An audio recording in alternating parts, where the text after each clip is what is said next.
Hi, everyone. It's Sarah, and it's that time of year again. It's August, and I have a book out at the end of the month. Knockout is the third book in my Hell's Bells series. If you've been following along, this one is Imogen, the explosives expert and chaos monster, would we call her? And Detective Inspector Thomas Peck, who basically is the historical evidence that thick thighs save lives.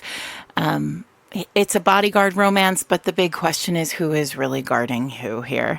As you can imagine, Imogen is not very good at staying still or keeping safe. And when you're around her, I guess keeping safe isn't really something easy for Tommy either. You can pre-order Knockout wherever you get your books. I'm very, very grateful to all of you for listening to the podcast every week, and extra grateful for those of you who are willing to take a risk on my books once a year. Thanks so much. And now on with the show. Jen, the sound is better today. I know. We're back. I'm back. You're back. I've been in the same place. Eric's not going to be mad anymore about, I don't know, sea air.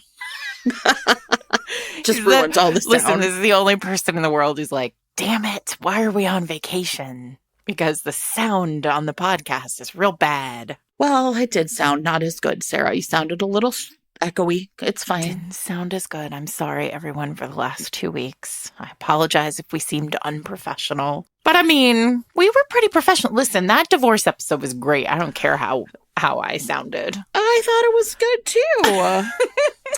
You know, where I'm always like, everybody, what you need to know is the minute we stop recording, I'm always like, oh my God, that was terrible. I don't know if we even talked about anything interesting. No.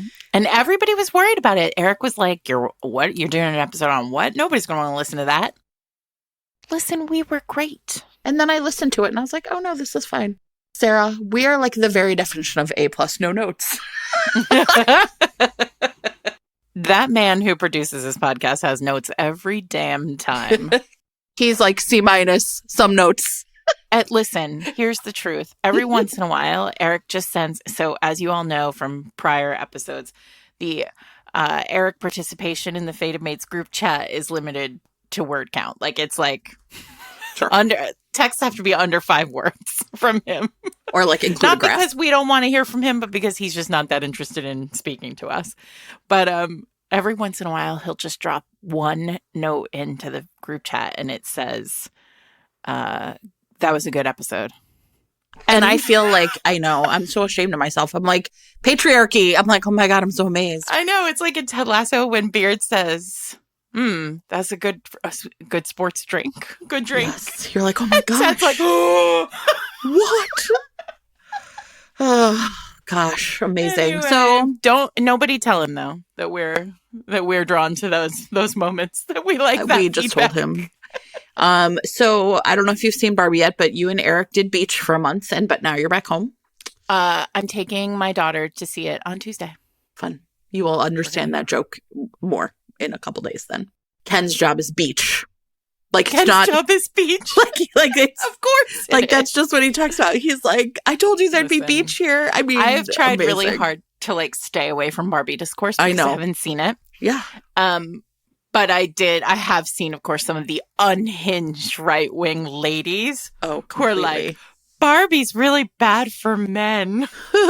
So the idea that Ken's job is beach. Perfect. It's so great. Yeah, you're going to enjoy it. I think you will enjoy it. So listen, I have some bad news, Jen. Oh boy. I know. Get ready. Strap in. So I went to the beach and we were with my sister for the month. We were at her house. And she drill sergeants her way around the neighborhood every morning on a 2-mile walk. And I was like, I'm going to do this with her. And I did. I did it with her every day for like 29 days. And I am very sorry to report that it made me feel better. God, the worst. So then I got back to New York and it was 96 degrees for 2 days straight. And I was like, well, I'm not going to drill sergeant my way around Brooklyn for 2 miles in 96 degree heat. I'm sorry, I'm just not. But this morning I woke up and it was 66 degrees and I took a 2-mile walk. And you feel great. And I feel like I have achieved so much. Amazing. For the record, I have done 0 things. You went for a 2-mile walk with your dog. I know. And like the reality is that what they say about exercise is true, and I hate it. So very sorry to report, everyone. Believe the hype. All right, we'll save some more thoughts of vacations maybe for our next Banter Plus episode, because I don't know. I don't really do a vacation. I did go to Nashville, everybody, last week, and Oh, yeah. It was super hot. It was great. Listen, it was brutally hot. Jen was attacked by hot chicken. And I had hot chicken, which I very much enjoyed when it went down. Nashville is right in the name. Not enjoy when it came back up later that night. So anyway. No, terrible. I don't want to get into it, but it was a bummer. Kate Claiborne just turned off the whole episode. I know. She's like, I don't want to know about anything coming back up. Yeah, well, nobody does. So, you know what, though? I woke up the next morning and I had 1 day left of my conference, which was kind of mediocre, and was like, you know what? I don't need to do this. I can go home. And Isn't that the greatest it really is. Feeling that you have ever... One time I was supposed to go on a trip to a thing, and my flight was delayed for like 7.5 hours. Yeah. And I was just sitting in the terminal 35 minutes from my house, and I was supposed to go for one overnight to this thing. And then I was like, you know what? I'm a grown-up. I don't have to do this. And I went home, and it was really freeing, but also I still feel a little guilty about it. I mean, there's a point at which it like literally just doesn't make sense. So anyway, it was kind of a bummer, but I will say the greatest thing about Nashville was really fun was, that really sells itself as the city of music. And I love live music. And it was true. Like every restaurant and bar we were at had somebody singing up there. And I liked that a lot. I did. That's so fun. I love that. Yeah, it was great. It was great. So Nashville, I'm not mad at you because of the hot chicken, but I will never eat it again. Well, I'll tell you the one other thing I want to say about vacations is that we went to the beach a lot, and my daughter went to the beach a lot, and she learned the joy of reading a book on the beach. And like the first day we came home, we came back from the beach, she was like, Mom, that was amazing. I know. And I was like, yeah, right? That was amazing. And I read so many great books on the beach. Yeah, that's amazing. Perfect. Maybe we should do that. That should be an interstitial. Books Sarah read on the beach. It'll just be me. What ties all these things together? I do think, I'm very envious in like a positive, not like a mean way, of like the idea of spending like a month on the beach. I feel like every time I've gone to the beach, it's just been for like a week. And just as I'm sort of getting into the swing of it, it's like time to go home. And I really feel like, going somewhere where you can stay several weeks is that's so nice. I felt so lucky. I mean, like we're so lucky that she has this like gorgeous house right there. I mean, it's literally it's a 2-mile walk to the end of the beach and back to her house. So like it's so fast if you just want to walk down to the beach. That's awesome. And I mean, like who has that person in their life? We're just very lucky. My sister has, achieved. Well done. In the way that we have not. That you can benefit from. Right. Glom onto it. So. All right. Well, welcome to Fated Mates, everyone. Yeah, I'm Sarah McLean. I read romance novels. I write them. I'm very tan right now. You are. You're glowing. I'm Jennifer Prokop, a romance reader and critic, and I'm pretty pasty right now. I would not say glowing is like a verb, an adjective anyone would apply to. It's freaking hot where you are. Listen, it really has not been. Everyone. It was hot this week, but it has been a beautiful summer here. I feel guilty about it. Yeah. Well, don't, because it's going to be a cold winter. I read this whole... Oh, no, I'm not going to talk about global warming. That's going to harsh everyone's mellow. Seriously. We're not doing that. Never mind. I read an article. It said everything's going to be great. So... I'm sure that's what it said. Sure. It's totally what it said. All right, what's our topic this week? Jennifer, we're going to talk about books that start with a bang. And what I mean by that is fast, incendiary burns. Everyone... There's no place for slow burns. The world is burning. That's not what Okay. that is what the See article how said. you did it? See how you I just just went snuck it right in. Yeah. Okay. It's fine. Yeah. We're talking about romance novel pacing. Yeah, we're going to do 112 degree reads, and then we felt like maybe that was like taking too much of it was taking global warming slightly too lightly. So instead, we're just going to do fast burns. Every one of these books we talk about today starts with a bang. Now, how did you decide on start? Because yeah, that's a good question, right? So it's really funny. Okay, let me talk about my process this week.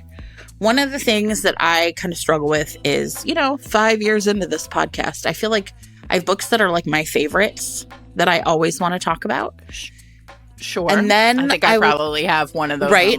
And I'm kind of like, maybe I should or shouldn't. And I'm like, maybe everyone's tired of hearing me talk about it. And then I'm like, whatever, this podcast is free. But I did want to talk about new books.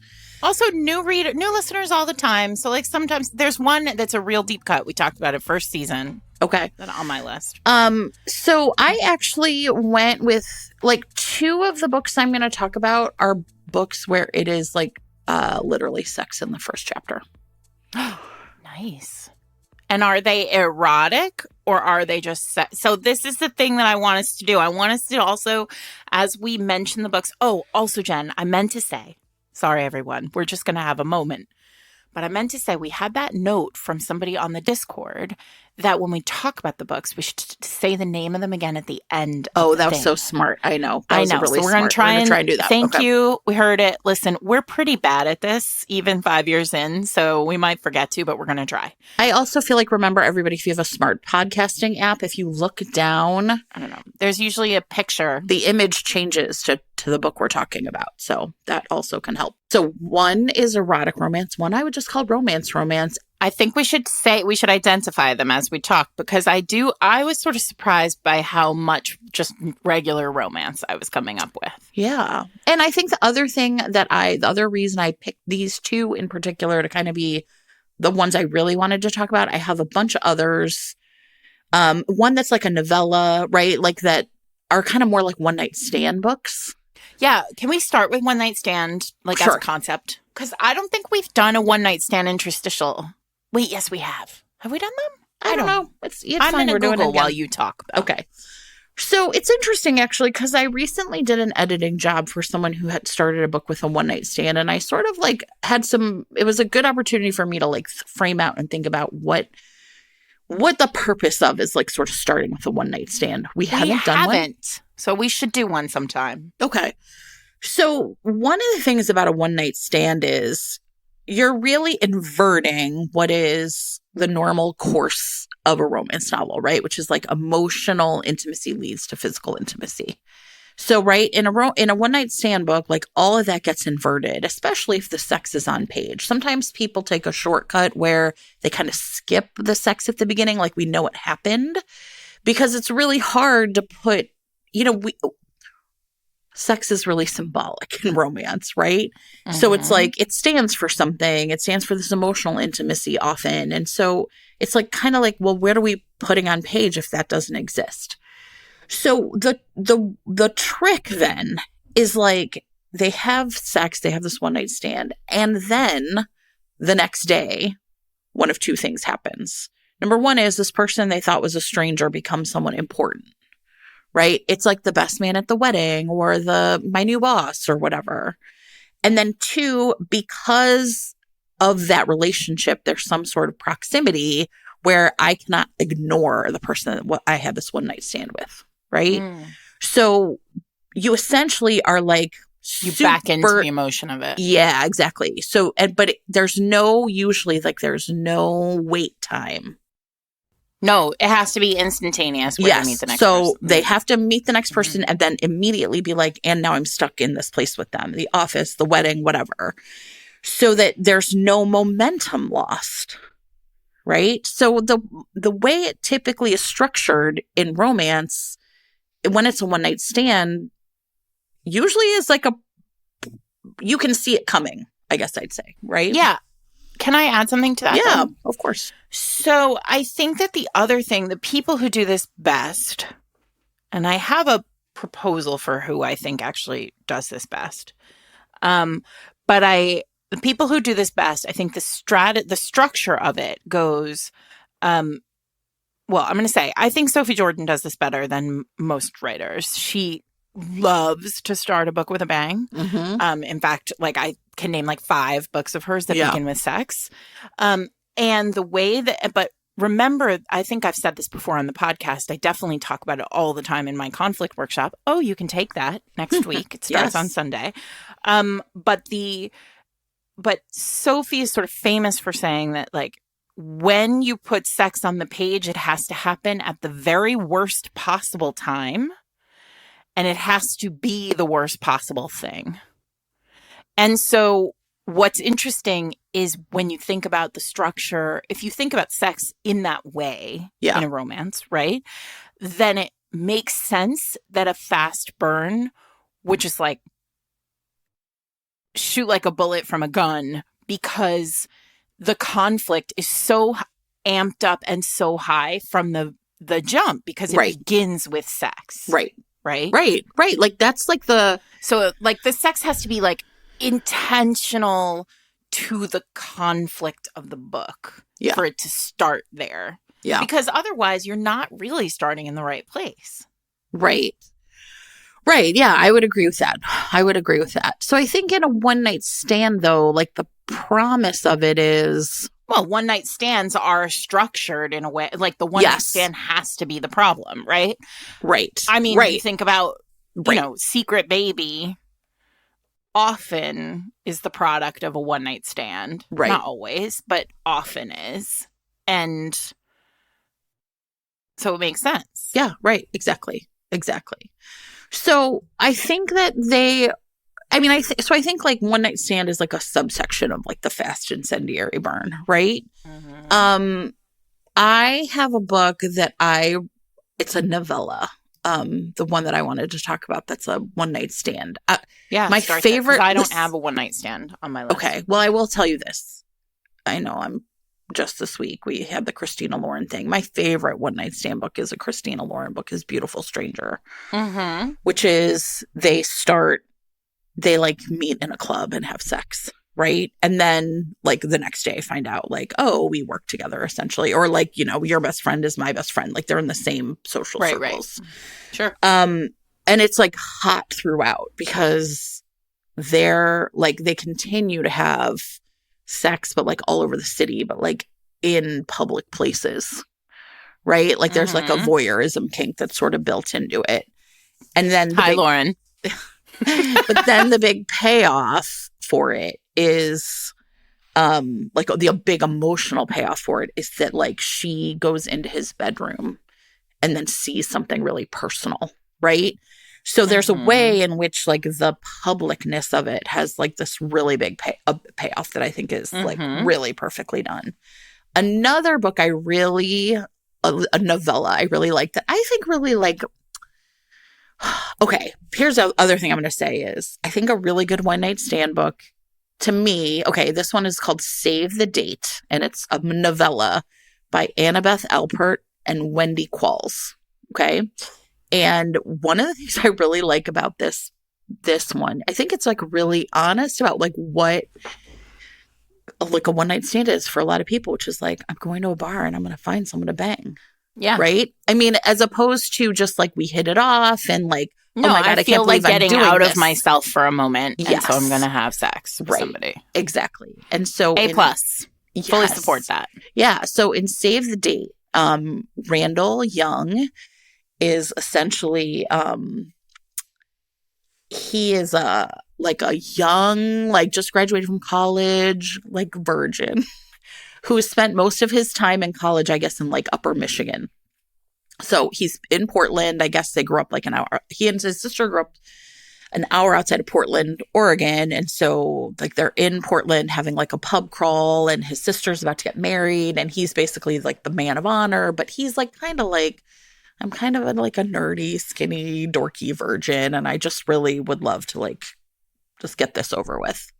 And who does he find but Hunter Mitchell, who's like this Listen, I really. love a Hunter. Oh, Hunter's God. a good romance novel name. Yeah, and he's a soldier, and he's just like sex on a stick, and Of course, his name is Destiny. yeah, and he can only really kind of let loose when he's off base, right? Mm-hmm. So he is in this bar in Portland. It's really funny the way it starts is he kind of thinks he has someone on the hook for a hookup, and they leave, and then he like, it's honestly so sweet.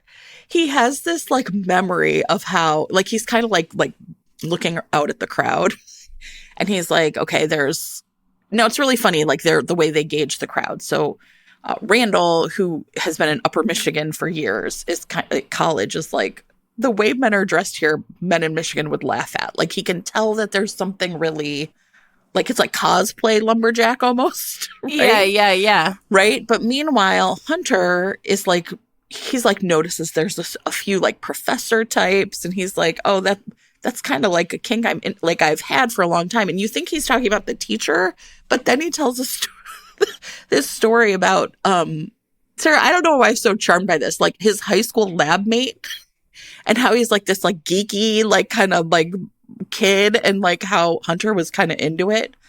So when Randall and Hunter meet, Hunter is like literally like a hunter, like literally like, this is going to be the one, right? And then, of course, the next weekend at the wedding, it turns out, right, that Randall is there for right? He's the best man. Uh-huh. And of course, right? Perfect. So they have their one night stand, and then like, boom, they're right back together. So it like perfectly follows the whole, like the whole pattern I just described. And it's like, just like super hot and like, but really warm. I don't know how else to describe it. Like sometimes the way we think like sexy soldier out looking for a man is, and then instead he's kind of like turned on by this like little geeky guy. I don't know. The whole thing was really great. And it's also, it's short. It's maybe, I bet it's 120 pages. So it's also one of those great fast reads. And I think it sometimes like a short novella really delivers, right? Like the whole package to you. Like it knows what it's doing and it does it. So I really enjoyed this. Yeah. Well, I mean, I love it. That's great. Yeah. Big fan.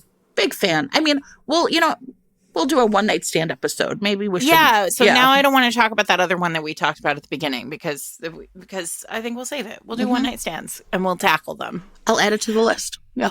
I already put it on the list. Look at me. Perfect. Double trouble. All right. I have two kinds of books I realized. Okay. That I sort of can separate them into. Oh, wait. At the end, I was supposed to stay. That was Save the Date. Oh, yeah. All right. By Annabeth Albert and Wendy Qualls. Sorry. Perfect. Okay. Look at you. Great job. This week's episode of Fated Mates is sponsored by Rebecca James Hecking, author of The Romance Reader's Wellness Journal, gentle nudges for your mental and emotional health and wellness as you log your reading journey. So, everybody, I love this. This is a actual paper book, kind of like a workbook, so you know I love it, created by a mental health coach for avid romance readers. Although, just side note, there's also one for general readers and mystery readers, because I think this would make a really good gift.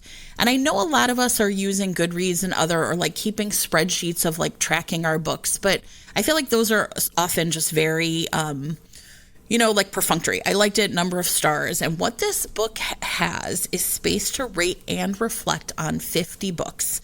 So there's space for genre-specific notes, such as tropes and spice ratings, but also there's like feelings, check-ins, and self-care prompts with every book entry. So it might ask you, kind of about the book, but then also like, kind of how are you feeling physically and mentally? And then a question that gets me every time I look at it, which is, what non-reading self-care have I done for myself today? I didn't even know such a thing existed. And then every 5 or 10 books, there's a pause and reflect page that, can ask you to think just about how the books themselves are making you feel, or just like kind of self-care. So it really models simple self-care and mental health friendly reading practices. And I just think so many of our readers would really like the opportunity to like take a paper journal as like and keep track of what you're reading. I think this is so cool, and I want one myself. It is the perfect gift, I think, as we are like heading into the holiday season too. Yeah. So you can get one of these for yourself and for other readers in your life, whether they read romance novels or not, on Amazon. And you can learn more about Rebecca at RebeccaHecking.net. That's HECKING, RebeccaHecking.net. Thanks to Rebecca for sponsoring this week's episode.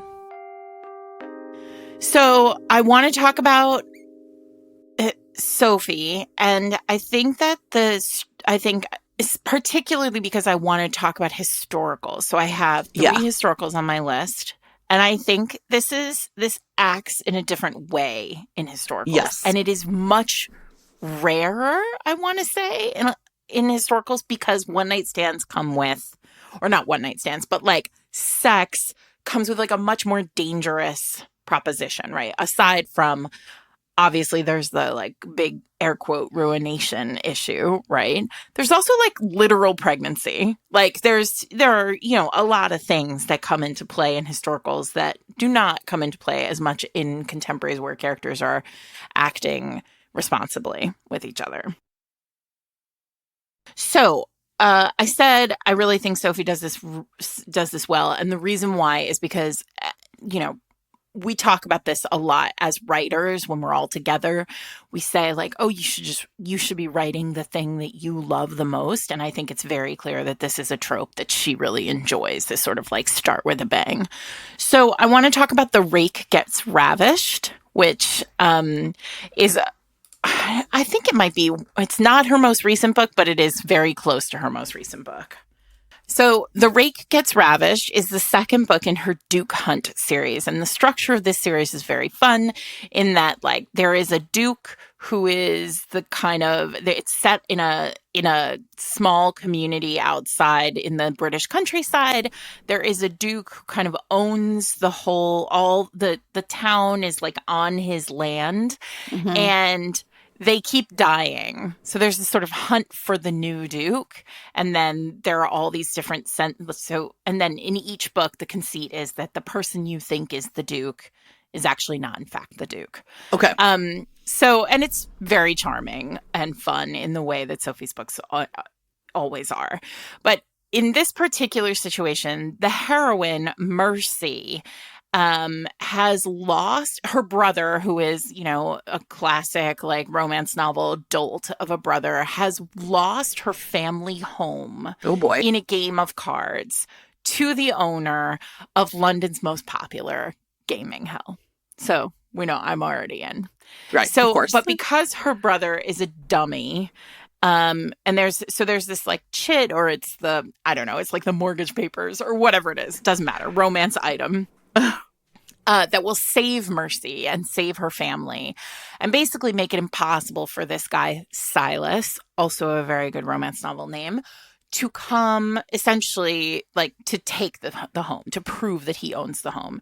So she has to sneak into the gaming hell, into his private rooms. Perfect. To steal the voucher that, would indicate that, right. he owns this house. So she decides she's going to do it, and she has a whole plan, and he's definitely not going to catch her, Jen. No, never. I mean, obviously not. So we meet her in chapter 1, like going, like skulking. And then guess what happens, Jennifer? Does he find her? He finds her. Does he come in with her literal hand? Is there a cookie jar in her hand? She's like in his rooms. And he goes, he's like, hello. And she's like, and they have met before. And she's like, hello. And you're in her POV. It's perfect because you're in her POV. And she's like, oh shit, what do I do? And so she's like, hello, I thought we had a connection. So I am here now for this. Whoa. And he's like, sure. Are you? And you get the real sense that he's like, this bitch. She is not here for any of this. She is definitely sneaky. And then so he's like, how far is she going to go? Jennifer, all the way. When I tell you, she goes the whole banana. And then she's like, bye, peace out. And she takes the voucher and is in the wind, which you love. Right. I love it. Right. God, I love it. Yes. And so, but he's like, and then he does this thing. Listen, I'm realizing as I'm talking about this is one of my very favorite micro tropes in a hero, where he's like, Mother of God, I do not allow people to steal from me, and therefore, yes, I must go after this woman and punish her. Yes. That's why we're going to be reading Dragon Bound. Yes, because it's the best. Because it's the best. Because he's like, on principle, I'm going to find you. He doesn't need that house, but he's definitely going after her. Yes. Not because he's hot for her at all, Jen. Of course not. No, of course not. He's never felt a feeling in his lifetime. Anyway, that's The Rake Gets Ravished by Sophie Jordan. I also want to, and I talk about this one all the time, so I'm not gonna get deep into it, but I want to talk about Virgin and the Rogue, which is also a Sophie Jordan book, where the heroine accidentally takes an aphrodisiac, which was not intended to be an aphrodisiac. I mean, nobody does romance things like Sophie. Like, this is bananas. It's a banana setup. She has cramps, and her sister's like, I have a tincture for you. And boom, she's just like in heat. It's hilariously wild. And then she's like in the dark, and it's chapter, 3, and she stumbles upon this like rake in her parents' household who is her mother's stepson, or like there's like a relationship. I can't remember exactly what the relationship is, and she is like, help me. And she's like, I don't know what's wrong with me. And he's like, oh no, I know exactly what's wrong with you. And then I am a rake. This is another listen, Sophie should do a workshop on POV and how to use POV perfectly, because in that situation we're in his POV, and it's the way she threads the needle on consent.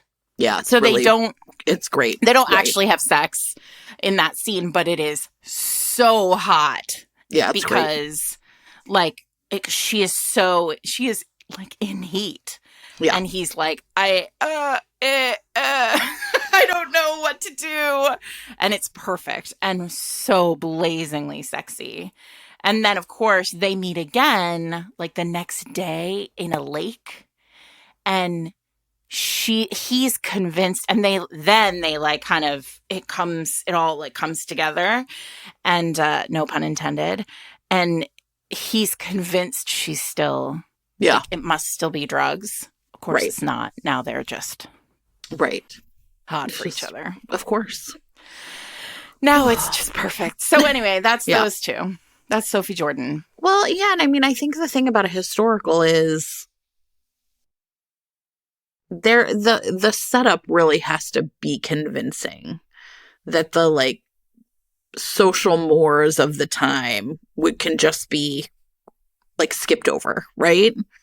Yeah, and it's so much character work required in a historical. This is why it's so difficult to do in historicals. I was thinking, like, I've never written a book like this. Yeah, and the reason, and I mean, now I'm like, oh, I should at some point. Like, it would be a good challenge. But what's interesting about it is, in a historical, because there are so many pitfalls to it, it's all character. Right. Like, you don't have any time. There's no leeway on the page. The reader has to be all in on motivation from the jump. Word one. Yeah. Well, in contemporary, you're a little freer because you can you can have somebody who's just like, I'm going to a bar to get laid. Yeah. Well, and I think that's the part that's like really interesting.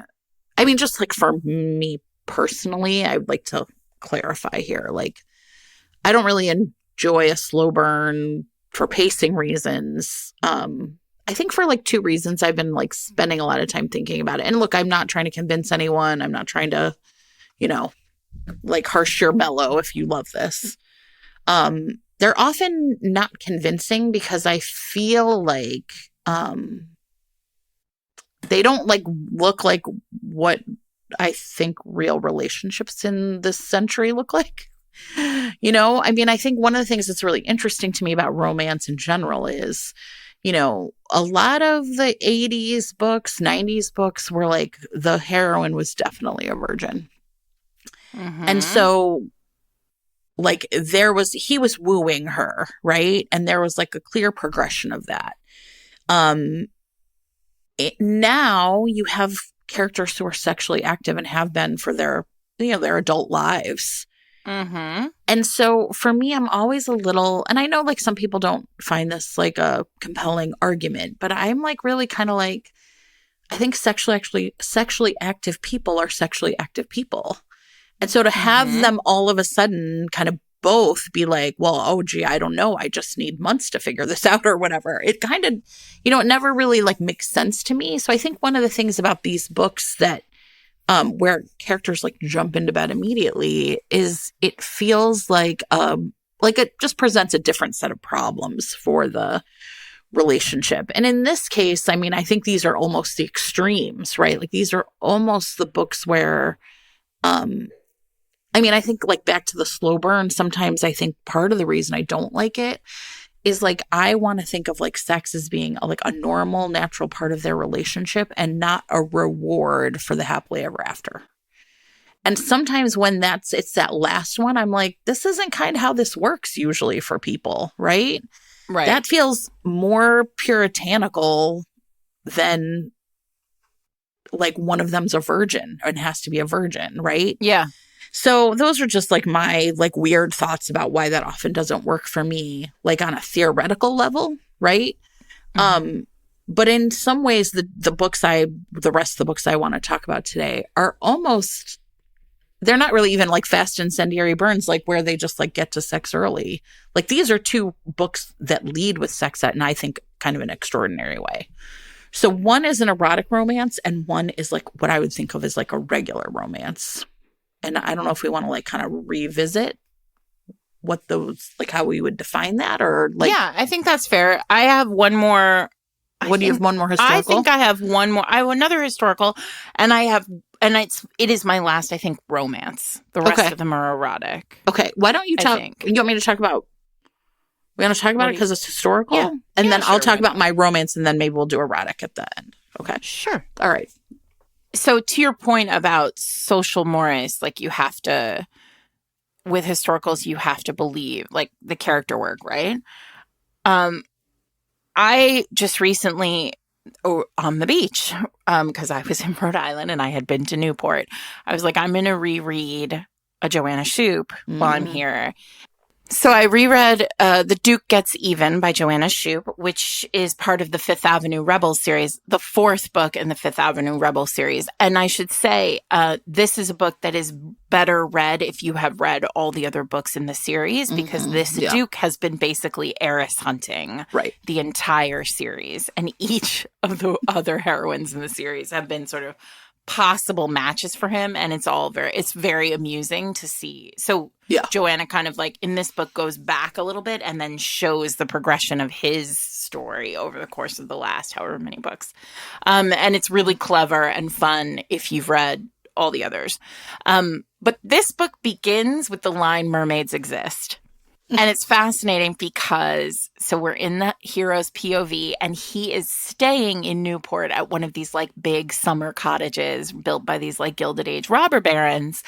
And he is English and titled and here to save his estate and his family by marrying a very wealthy New England or a very wealthy American heiress. And he swims. He swims every night at midnight in the Atlantic. Amazing. Like you do. So he is there. He is swimming. And he discovers, while he is taking a midnight swim under the full moon, that there is this like redheaded like siren in the water with him. And she is fully naked. And they like have, they do not consummate, but they have this like very hot. This is chapter 1. They have this like incredibly hot meeting. They don't share each other. They don't share names with each other. He's staying in a hotel somewhere. Mm-hmm. And then he sort of says like, and it's hot. Like Joanna Shupe does not shy away from any of this. And he's basically like, come back to the hotel with me. And she's like, no, I can't do that for reasons. And then and in this conversation, sort of right away, he's like, you're swimming naked. What the heck? And they have this like very fun bantery moment where she basically reveals she has no intention of ever marrying.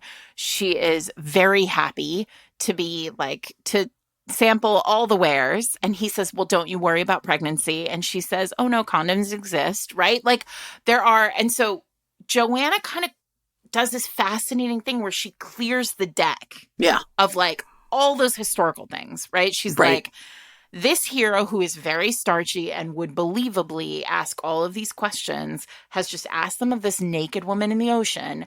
And this woman in the ocean has been like, these are just nonsense things. Like, these don't apply to me. Yeah.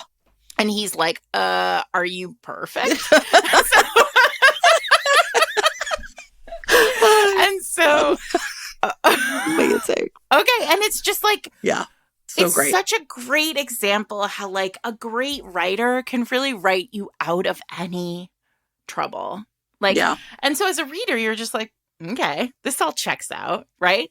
So then you can read this book as a standalone though. And the reason why is because like she sort of gives you the whole story anyway.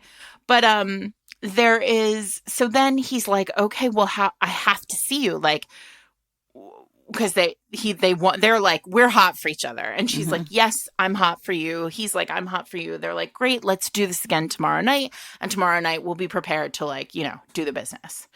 And so she's like, great, I'll meet you here tomorrow night. So the next day comes and here's the problem. He is about to get engaged to her best friend in the world. Whoa. And Nellie is not, in fact, a mermaid. She is a very wealthy heiress, of course, in Newport, who just doesn't want this life. Yeah. And is basically like thought by the whole world to be like a quote loose woman, right? Because at some point she was in a carriage alone with a man and nothing happened, but everybody but all the other girls in Newport society like decided that she was not one of them. So there's like this whole there's now a whole thing, right? And she's pissed. He's of course like, oh no, she's my future fiance, my like potential fiance's like best friend. And so he pulls her aside and is like, we're not saying anything. And she's like, F off. I'm definitely saying something because I'm not going to let my best friend marry you, a person who would just like snog a mermaid. And so it's great. And it all really like sorts itself out very quickly in the beginning of that book. And then it's just these two people kind of dancing around each other. And he's so starchy and and they're so hot for each other. But like, she's very committed to not marrying and he, is in desperate need of a wife. And it all works out really beautifully. Yeah. In that way, the Joanna Shupe can do it. And that was The Duke Gets Even. The Duke Gets Even, the 4th in the Fifth Avenue Rebels series. Yeah. You can read it as a standalone. But I think like, it why wouldn't you just read all of Joanna's books? Good question. Yeah, I think it's really interesting how historical has to like, it's character work, but like it takes a fair amount of like skill on the author's part to like set the stage by which you can clear the decks, right? Yeah. I mean, we talk so much about, I'm sure I've talked about this before, but governesses. We've also never done a governess episode, but governesses are really interesting because my editor always used to say, like, she was famous in the first, 4 or 5 books. There were constant messages in the margins that were like, where is her governess? ? Right? Yeah. Like, these questions of like, how our reputation's being protected this is just not a concern in contemporaries. Right. Now, of course, 18 books in or whatever, I write a governess off the page instantly in every book. Yeah. So, because I'm just like, I need to clear that deck. This week's episode of Fated Mates is sponsored by Avon Books, publishers of Not That Duke by Eloisa James. So in this one, Sylvester, the Duke of Huntington, has absolutely no interest in Lady Stella Corsham. Oh, I bet he's interested. Because he has convinced himself and lots of other people that he's in love with her friend. And so he cannot possibly deal with that very, very attractive Stella, who, shouldn't be so attractive because she's bespectacled and she looks at him with very stern consternation. Anyway, Stella has a massive dowry and she has attracted a crowd of fortune hunting suitors. And this one has that great microtrope where Sylvester goes hunting them along the way and making fun of them and chasing them off. And then suddenly he's realizing, wait a second, I don't think I am in love with her friend. I think I might be in love with Stella. Amazing. And so he proposes marriage and then they're together. But Stella's not really sure, is she really number one in his heart? And so he has to do a lot of work convincing her that she is. If you would like to know about this enemies to lovers historical romance with an unexpected marriage and opposites attract, you can check out more at Eloisa's website, eloisajames.com. Not That Duke is available in print, ebook, and audio wherever books are sold. Thank you to Avon Books for sponsoring this week's episode. I'm excited about this because this topic gives me an opportunity to talk about a book I've been wanting to talk about for a while that I think is actually pretty extraordinary. All right, and that is the book. It's a contemporary called Bass Ackwards by Eris Adderley. You've told me about this book Yeah, before. I really love this book. I've reread this book a couple of times because I just think it's doing something really interesting in that it is really, if you're like, boy, I like a soft cinnamon roll and people who don't make mistakes and are just nice to each other, you should definitely not read this book. So it starts off with literally on the first page, Christina Lee is our heroine. And she's younger, in her mid-20s maybe, and she works and I think this is another reason I really like this book. Again, it's very firmly middle class. She works at a, shipping and storage and, truck rental place that is, privately owned. It's not like U-Haul or whatever. And her boss is a guy named Bill Marshall, and he is just, a real asshole. Everyone, in fact, I think calls him, Asshole Bill. If I have that right. People are just his employees. Because he just really is not having any, he never gives people time off. He never changes people's schedules. He's really intractable. He's just no, this is how we're doing it. So she puts on a dress and goes to work one day because she has to ask him a big favor. And she's kind of hoping. I've read this. Right? Hoping that maybe this will help him. And what she needs is the day off. She needs the next day off. And we don't know why right away, but it turns out her grandfather is a hoarder and he's having she has to go help him do things on certain days. There's no way around it because otherwise he's going to lose his house or whatever. And she needs the day off. So she goes up to him and she's like, I need the day off tomorrow. And he's like, no. And she's like, Bill, don't be an asshole. I really need the day off. And he's like, no. And she's really no, I'll do anything. And he's like, anything? Okay, why don't you bend over and let me have, fuck you. Listen, this is not appropriate. You should definitely go straight to HR if this happens to you in real life. Yes. And that's the thing, it's really interesting is she's like, fuck, I guess, okay. And he, you can tell, is shocked. I think he's just was trying to shut her down in the most ridiculous asshole way possible. Uh-huh. And instead she's like, all right. Goes over, bends over this table. And then it's all in her point of view. It's why am I getting turned on by this? Right? Mm-hmm. She's like, I hate this guy. He's older than me. This is not okay. And yet I'm getting turned on by it. And then he says, kind of halfway through, he's like, you want the rest of the day off too? Why don't you let me fuck you in the ass? And she's like, okay, I don't actually know how I'm going to go back out there and work, so I guess I'll say yes to this too. And I've got to tell you, Sarah, I've literally never read anything like this in my life, right? No. And I think the hook of this is, how are you going to back out of this, right? you have set up something that there is like every thinking person is like, there's no way this is going to work out. Right. And Yeah. instead, so now as a romance reader, I'm very invested in like, how are you going to do this? Like, what is the magic trick that is about to be performed in front of me? And the magic trick is that Bill's been in love with her. Right. And the way it's like he's sort of it's great. Like it's the second chapter when we get his point of view and it's over. Right. And I think it's like essentially like the end of the workday. She's gone. And the line is William James Marshall was flat out stupid in love with Christina Lee Dodd. And not just because she'd let him have a piece on the table in the back half of the office. No, this had been going on for a while.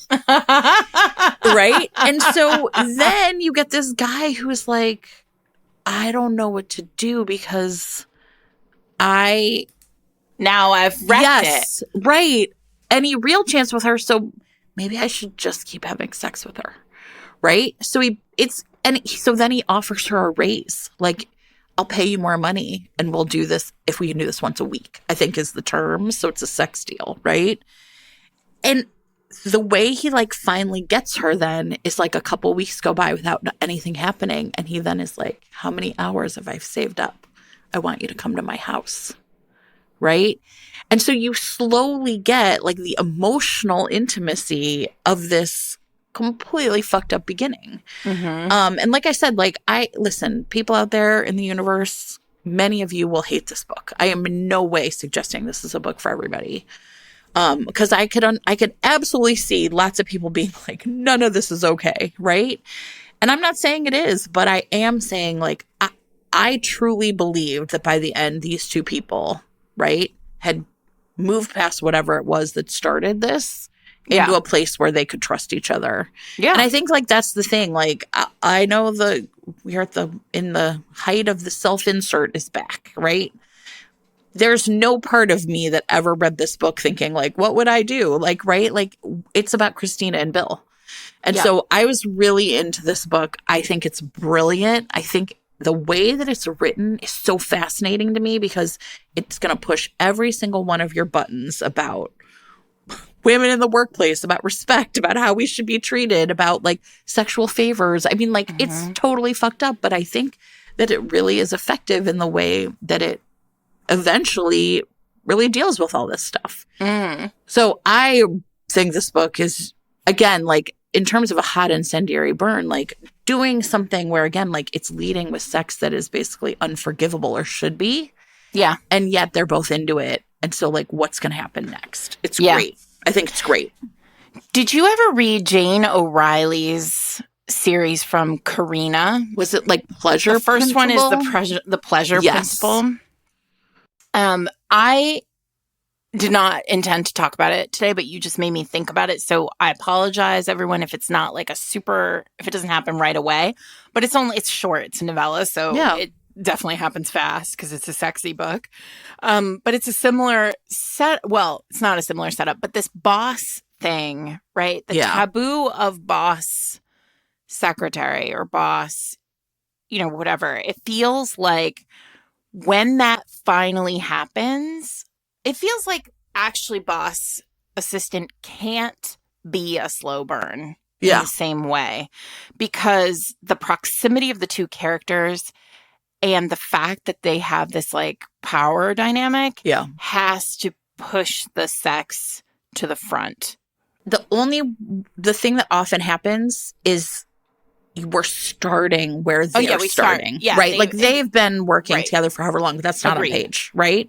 Yeah. We're skipping to that page. Yeah. And it feels like that's the way it is. It's like, you think about all of the boss assistant books. We did a whole episode on it, so you can go back and look. But I think that that's really what we're dealing with is like, it's that inflection point, the moment when it shifts. Yeah. And that Pleasure Principle book, I really love a lot because the heroine in that book has just been broken up by her like shitty boyfriend. And he says, you're not good in bed.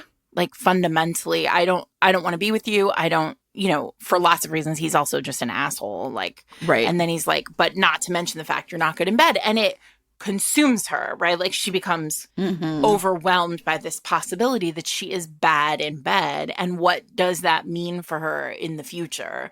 And so she says it sort of like in a kind of fit of pique to her boss. Yeah. And he's like, well, I have these orgies at my house. I mean, who doesn't? Like, he just happens to. Obviously. And so he's like, you should come. You should come to one of them. And he's like cold and kind of, you know, really like impenetrable. And she is like, okay. And so she goes and he like lords over it, right? Like from up on high. And he's like a club owner. Like he doesn't participate. He just watches. And she comes in and he's like, no, when I said you should come, I meant like, I'll teach you. And then it becomes like sex lessons, which it's terrific. Listen. Sure. It's terrific. Even if, I mean, like, listen, it's a fast burn. It has to be by virtue of what the story is. So yeah. A+. It was published by Carina UK. So I don't know. It's like a funny thing how to get it, but I'm sure you all can find it. I will, if you guys just go to the show notes page and there'll be the link to wherever you can buy it. So I wasn't going to talk about that, but now I have 3 books that are all related to sex work. Okay. Mine is not that, but I kind of maybe, sort of. She's like, well, okay, you go. Well, let's talk about erotic romance now. Like, what's the difference here? The defining line. Well, I mean, that Jane O'Reilly book is definitely erotic. Yeah. So we did a whole episode on erotic romance with Nikki Sloan, who is well known as an erotic romance writer. And I think what we netted out at is in an erotic romance, the sex has to be relevant to the plot. Like it has, and sex always has to be relevant to the plot. But like without the sex, the book would just not be a book. Right. I think in is the best way to describe it. And I don't just mean like there would be no page count. I mean like it literally, like the sex is integral to the story. Without it, there is no story. And so and we talked in that episode about how there are books that feel erotic and you know have very few sex scenes in them. Yeah. And there are books that you know feel that are not, you know, that are romances and have lots of sex scenes in them. Yeah. Yeah, I think that's right. I think it was Jennifer Porter who said it a way I really liked once, which was essentially something like it's integral to the plot, but it's also that like these two people are going, or these people, not just two, maybe these people are going on a journey together, and like sex is part of the venue of discovery. Yes. Right. Agreed. Yeah. Agreed. And I think that's like another way to talk about it. If you're like, what does it mean integral to the plot? Right. Like whatever it is they're discovering about themselves and each other, sex is part of the way that they're doing that. Yes. Agreed. So my first one, and it's really like I'm going to wave it away a little bit, is The Master. My favorite. Right? Yeah. Sophie Jordan. Cressley Cole's The Master, which is the second in her, what's that series called? What's wrong with me today? You know, it's how it goes. Her Mafia series. Sure. I'm like, I actually don't even know. Right? Like, so those Russian guys. Those series. Russians. Yeah. So, the second in the series, the heroine is an escort. She's an escort, but she's a reluctant escort in the sense, or she's not intellectually reluctant, but she's never done this before. But she's very beautiful, and she cleans houses for a woman who is an escort and who is in a bind and needs somebody to go and service this Russian billionaire who's also super duper hot. You know, like, yeah, this is all real. So she says, if you go, you know, you'll get paid however much. There's this whole discussion in the very beginning of the book of like the codes, the like how, you know, Cressley, we talked about this in the first season, but like Cressley does such a good job about, you know, where like money and power, heroines who take money and take power as part of the deal. And who are like overtly interested in claiming money and power and space. And I think this heroine does that really well. But anyway, the whole legend of this guy is he only ever has one escort at a time, like, and that's it. Once, one and done. He has it Yeah. one time and then like never calls that person again. And so she goes and she like gives him lip and fascinates him, and then they do it and it's incredible. And he can't stop thinking about her. And then he calls her again and again. And she's like, no way, no how. I'm not doing it again. Not for any, opposition to sex work, but because she's like, that guy was a jerk. I don't want to have anything to do with him. And then all of a sudden he like uses his billionaire powers to, find her, summon her, have her again and again and again. And then he just like showers her with sex and wealth. And then there's a mystery in the background. Yes. To keep the pages turning. Yeah, it's so good.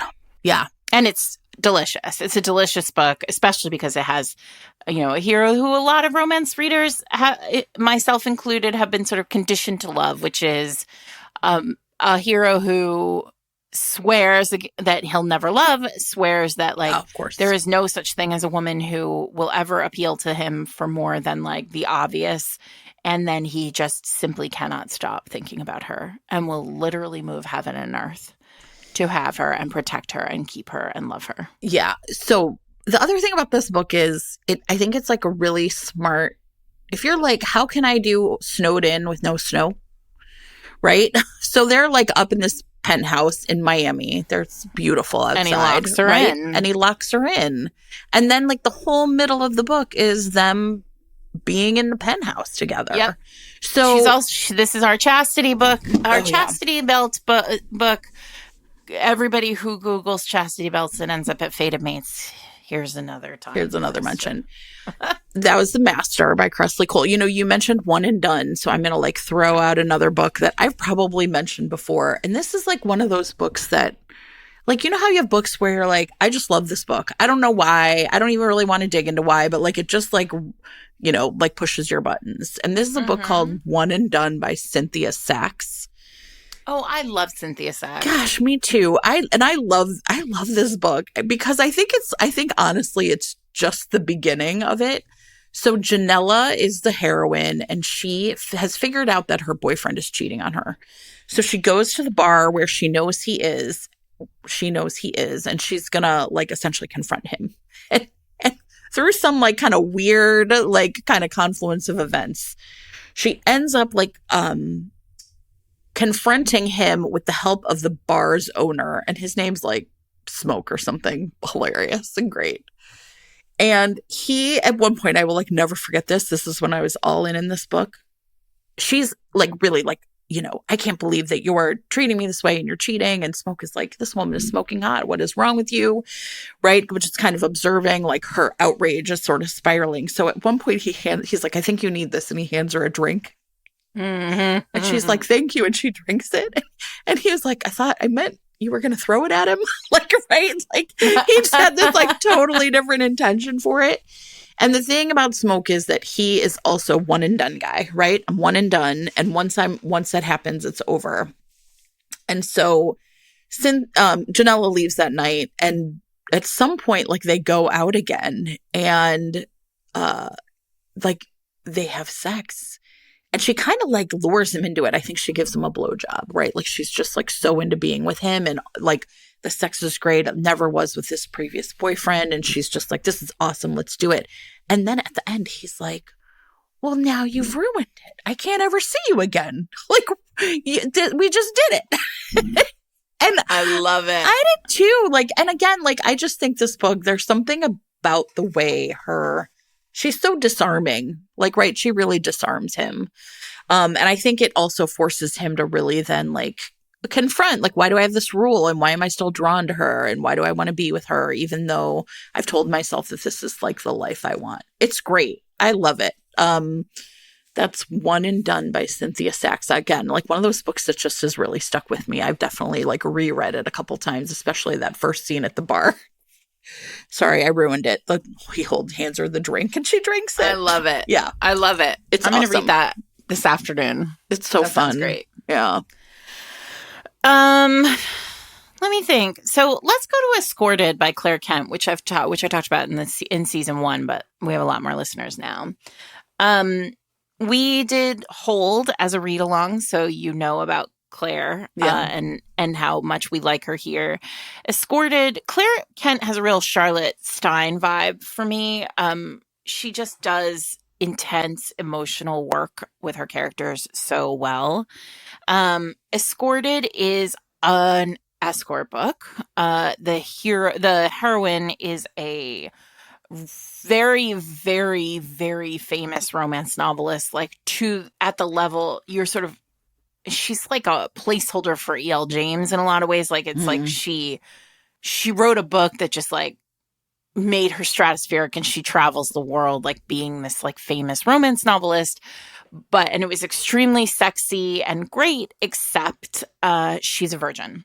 And so she decides that because of the situation with like how she is in the world and her like public persona, it's very difficult for her to imagine like finding a like having a real relationship, like finding somebody who cares about her for her. And and also she's like, I want to do this. Like, I want to lose my virginity. I want to throw off the yoke of, whatever this is. Virginity is a construct, but this is the premise of this book. So, her name is Lori. And so her friend is like, okay, well, I have a solution for you. Why don't you hire a male escort? Here's his name. People love him. And she does. And he comes and, to like they meet in a hotel room, and the very first sex scene is like very perfunctory. Yeah, like it is his job, and he is like, here are all the things, what do you like? And she is like, I don't know what I like. And he was like, okay, well, we'll figure out what you like. And there's this very hot, it is very like kind of weirdly hot first sex scene, because I think it's incredibly hot because it sort of really leans into consent. Like he's constantly checking in with her. He's constantly making sure that like what he's doing is pleasuring her and pleasing her. And that is it's compelling as like for a reader. And then also, but at the same time, I say weirdly because at the same time, there's a very constant sense we're in her head. And there's a constant sense of like, this is a transactional experience. But then, and so she decides she intends for it to be one and done. But then she has such a great time. Like she feels so good and also so aware of what she does not know. Yeah. That she's like, I would like to hire him again and again. Of course. And again. And then she becomes a regular client. And then it becomes very clear that like she is falling hard for him. And what is she going to do? Because he is, he's so like, this is such a transactional experience, right? Like, how do you shift the relationship? And is it possible to shift the relationship? Like, does he feel the same way? And this has one of my favorite micro tropes for escort romances in it, which again is like, in hindsight, like I appreciate that it's like my reptilian brain being like slightly problematic, but I don't know what else to say about it. Which is, it becomes clear by the end that he has stopped taking all other clients and basically saved all of her money. Like he's never spent a penny of the money that she's paid him, because he's so into him, or he's so into her. And listen, I love that. I mean, I don't know what to say. Sex work is work. And like, I don't know what to say, but I do love it. And so there it is. That's Escorted by Claire Kent. Okay, I have one more that I think would definitely be like boundary pushing for a lot of people. But I also really enjoyed it. And it is called Queen of Dust by H.E. Dare. And this is actually a pen name for Hannah Ernest, who is, full disclosure, a friend of mine. I had nothing to do with this book, but I really liked it. And I really loved her first book. I put on like the best of list, which was that one that I always refer to as being like, If a Star Was Born had a happy ending, right? So this is a sci-fi romance, and it's kind of like if Jessie Mihalik books really banged. And the opening of this book is that Mara Leaner is essentially, she's something, she actually has like a title. She's a Balti temptress. And what that means is Balti was this like planet where It's got like a real tragic background that we learn about pretty fast, but she's like one of the last people from her planet. And in this planet, like pleasure was really everything. And at one point, like she talks about how, like she talks about as a child, like people assumed that her upbringing was sexual. And she's like, it wasn't. It was just like I was really encouraged to like do the things that brought me pleasure, whether that was like swinging really high in a swing or eating a lot of candy, like, right? Like there was nothing wrong with that. And she has been in a long-term kind of relationship with this man named Liam, but it seems very like they care about each other. It's not like love. It seems almost more like a mutually beneficial like kind of arrangement between the two of them. And he's like some bigwig in space stuff. I don't know.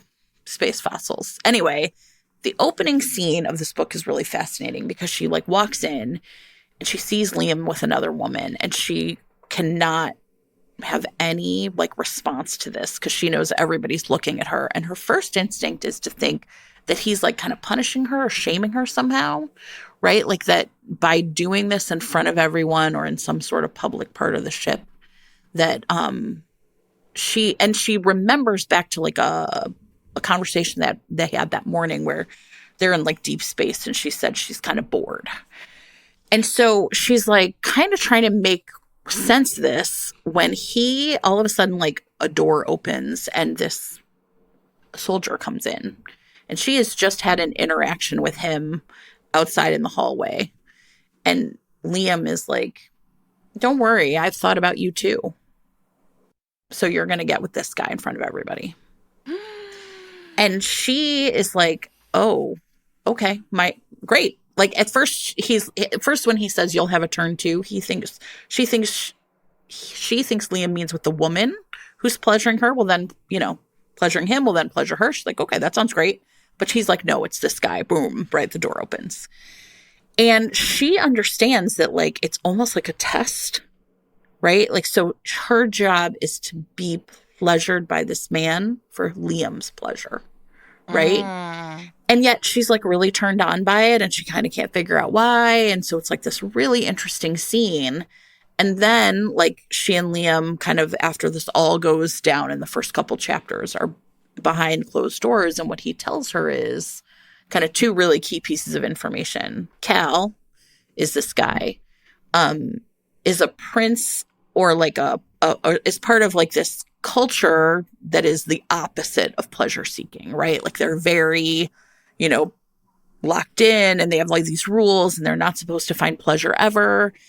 And also that Liam's about to go on some big trip and he's really worried that she needs somebody to take care of her. So Cal is her new bodyguard and she's welcome to sleep with him whenever she wants to. Right? So the setup is perfect. Almost like this was a test to see if there was some sort of chemistry between them. But also like Liam is like, right, like I'm going to leave, but you're going to need someone and I need to make sure you're safe. Because the other than like sort of big part of the story is they're going back to this planet. And her planet, unlike like Krypton, which is what I thought would first happen, it wasn't like literally like destroyed. There was something that was like let off it was called a P bomb, a poison bomb. So everyone on the planet died. But then like 10 years later, the poison dissipates and then like a colonizing force led by Cal's like people kind of were able to go in and take the planet. So she's like a victim of colonization and like his kind of planet was responsible. And so there's all this tension between them. And like then you've got the added level. I mean, I thought it was really doing a lot of interesting things. But I think, like Liam is kind of stays in the picture kind of throughout the end. And it's not really a love triangle. It's not like I ever really worried she was going to get back together with Cal or with Liam, sorry. But I just was like, how's this going to work out? Again, was very curious about kind of that feeling of like, what's this setup and how's it going to work out? So, and because Cal is from this like real repressed society, his whole like sort of journey to like really wanting to be with her is also kind of intense and very hot. Amazing. It was amazing. It was great. I loved it. I'm gonna read that. What's it called? Queen of Dust, and it's a another Karina book. Oh, fun. Yeah, H.E. Right. Dare is Hannah's pen name for that one because it was real sexy. All right. Yeah. That made me think, I also was not planning on talking about these books, but if you're interested in this, like, space, alien, other planets, etc., Fast Burn is, like, almost too little a description of those Robin Lovett Oh, yeah. Planet of Desire books, where a spaceship crashes on the planet, and the planet's atmosphere is an aphrodisiac, and if you don't have sex, you will die. I mean, you got to do it. Can I tell you the best thing that happened to me? Oh, actually, you know what? I'm going to save that for banter. I'll save that for banter. All right, write it down. Don't forget. I'm going to write it down right now. We do a Banter Plus episode every month on the Patreon, everyone, which you can join at fatedmates.net/Patreon. And sometimes Jen saves, she always saves topics for that. So yeah, well, sure. Because, they're pure banter. It's basically banter. I mean, we always talk about books too, but it's basically banter. It's like an hour and a half of full banter. So if you want that, that's available to you. All right. My final one is The Club by Lauren Rowe. So The Club is 4 books. And then there's a spin-off series from The Club, which is about different characters from The Club. So it's 4 books, same characters. There are some cliffhanger-y things. It's really interesting. It's a really interesting structure, this series. It fully does not matter, the external plot to this series. Sure. It is really just there to keep pages turning. But the first 3 books are like an overarching kind of mystery, and then the 4th book is an extended epilogue that is just like almost book length and also just like pure sex all the way through. So, like, listen, if you just want like a full-on one-handed read, that's the one. But I want to talk about this series because the start of this series is pretty great. The hero is, I think his name is Jonas, is just like, he just likes to have sex. He just likes to. He likes women. He likes to make women come. Like, he's just a dude who wants to do it a lot. Amazing. He's very wealthy. He's a millionaire. And so he applies. He's heard about this like the club, where you can become a member and then they basically match you with like potential partners, and you meet wherever, you go to like these high-end restaurants or high-end bars to meet your matches, and you wear sort of a discreet bracelet, and then like they tell you kind of like what color bracelet you're looking for in the bar. So it all feels very like easy and like, private. Yeah. But in order for you to get membership to this club, you have to fill out a like form that basically talks about all of your particular proclivities.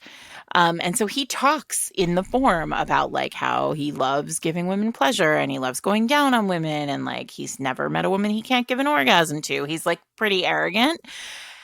And then he realizes like the person reading the form is probably a woman. He like predicts that this is, probably a woman. And so he writes a personal note to her that's basically like, did this get you off? Like, did we? And it, listen, this is Sarah and I love epistolary anything. So I'm already in, right? And he writes this like personal note to her that's like, I bet this made you hot, and like, you're welcome, essentially. Like, such an arrogant jerk. The heroine, whose name is also Sarah, and this should give you a sense of how much I enjoyed this book, because I have a lot of difficulty reading books with main characters who have the same name as me. But she is like, holy crap! Like, it switches POV in chapter 2, and she's like, she is hot.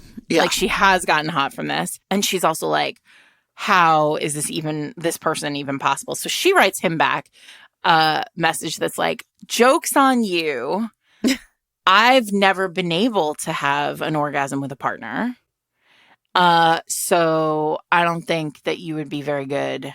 I don't think you're as good as you think you are. Like, I think there are women you cannot get off. And he's like, challenge accepted. Of course. But here's what's really fascinating about this book. The first book, which is extraordinarily hot, is basically the exploration of sex with the perspective of a heroine who literally it is incredibly difficult for her to come. So like, yeah, they do this. So like, there is a constant sense of like there are many, many, many, many sex scenes from the very jump on this book where he is trying very hard. He's doing his damnedest, Jen. What a hero. What a hero. And like, she just can't, like, biologically, she cannot. And so ultimately she does, but it takes a long time. They have to be really patient. They have to build a lot of trust between each other. It feels very emotional, and it's super erotic, right? Like the internal conflict here is these two people having to learn to trust each other to the point where she is able to have an orgasm with him. Mm-hmm. And so that's really interesting and really emotional. And then, but also for those of you out there who love this microtrope, I'm going to give it to you. He at some point decides part of the reason why, like, he keeps coming first. Like, he keeps, like, he can't hold it back. Like, he's, they'll go 3 hours and then, like, he can't stop himself. And so finally he's like, I'm not going to come until you do. And that sort of, like, resistance adds a whole, like, level of eroticism to their sexual, like, relationship. And it's great. And then at the end, like, there's some drama with the club, and then the next book happens, and then there's more drama with the club, and then it just goes on, and they're, whatever. You can keep reading them. There's lots of sex in all of them, but, like, the first one's great. And yeah, that's Lauren Rose, The Club. I mean, I think we did a nice job covering lots of different types of books today. I think so too. Heroes. Sheroes. Thank you. Sorry. My bad. Okay. I already talked about the podcast. Oh, no, I already talked about the Patreon. I have a book coming out, everybody, at the end of August. Knockout comes out August 22nd. If you are in New York City, please think about joining me on August 24th for my launch party, which is, when Avon said we should do a launch party, where do you want to do it? I was like, can we just do like a real party where people come and we talk about romance novels and we just have drinks and like hang out? So we're going to be at the Book Club Bar on August 24th, which is both a bookstore and a bar. And they're creating a knockout, a Hells Bells themed cocktail. And there's a special Hells Bells playlist. And like, it's just going to be a fun time listening to music and talking about books with each other.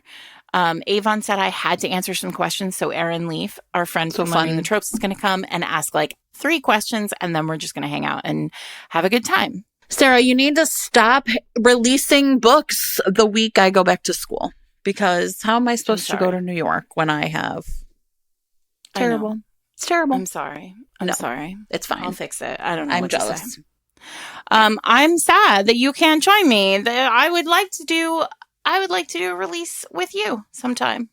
We'll find a way, Sarah. And you also will be at the Yale Romance Conference. Oh, yeah. Adriana There's some fun stuff happening the first couple weeks. Stuff. We'll put it all in show notes, but I'm going to be at the Yale Popular Romance Conference with Adriana. And also at that conference. So Adriana and I are teaching a like basic writing the romance class, which will be very fun. And then also at that conference, I'm doing a panel with Julie Moody Freeman from the Black Romance podcast about oral history and romance and like the Trailblazer series, essentially. And then I'm in North Carolina for a Bookmarks event with Kennedy Ryan and other places too. Oh, and I'm keynoting the Sarasota Book Festival. Exactly. So many fun things. So if you're in Florida, find me there.